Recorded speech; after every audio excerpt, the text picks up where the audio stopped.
Hey Wildcats! This week for online learning we're going to be talking all about sculpture. So Evie here is going to help us out to tell the difference between a two-dimensional and a three-dimensional artwork. When we're looking at Evie right here, she is three-dimensional. It means that she's solid. She is something that I can pick up and give a good little snuggle. When we're talking about art, it has to be something made by an artist. So if we're using Evie as our subject, as something that the artist is going to create, you can have a work of art that is 2D, like this drawing. That means it's flat. So a 2D picture is something that is flat. It has one side that we can look at, the other side we don't really pay attention to because it's a flat artwork. 3D, on the other hand, is something that is solid. So I can take my flat hand and turn it into something that is solid.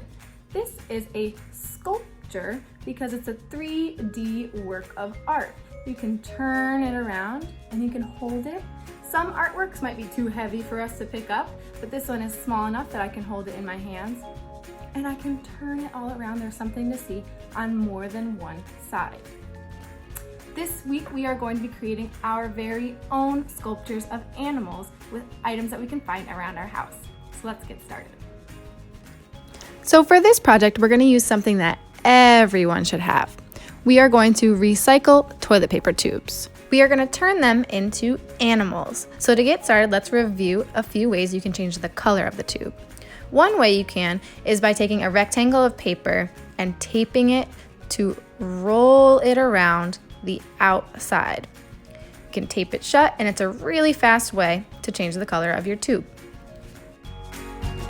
Another way that you can change the color of the toilet paper tube is to paint it. Make sure that you have some newspaper or something underneath while you are painting so you don't get paint on your tables. And you can put your hands inside of the tube when you are turning it so that they don't get too covered in paint. The last way you can cover up the color of this is to draw with markers. I decided for this one that I wanted to draw the face of my animal first so that I could leave that space brown while surrounding the rest of it in orange, because I think I'm going to turn this one into a tiger.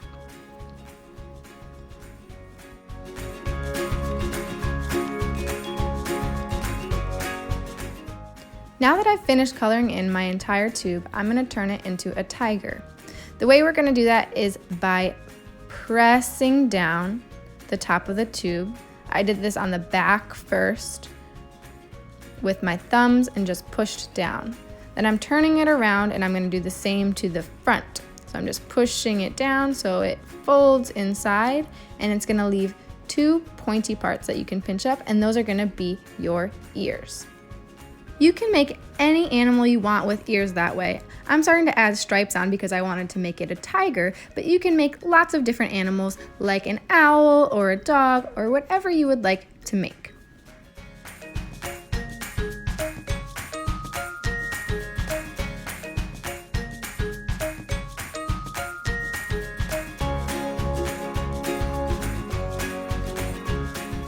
Another animal that's really fun to make with a toilet paper tube is an octopus. So for this one, we're going to need scissors, so make sure you have someone around who can supervise you so that you keep yourself safe.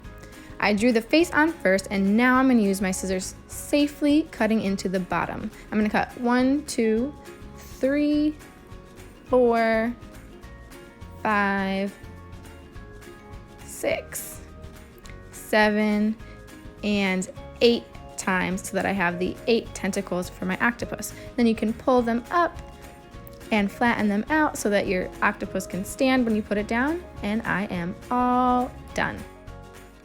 All right, friends, so we just made some sculptures. You can make just one or both of them or make up your own animal, but I would love to see what you would come up with, so please text or email me a picture of what you make. See you next week, Wildcats!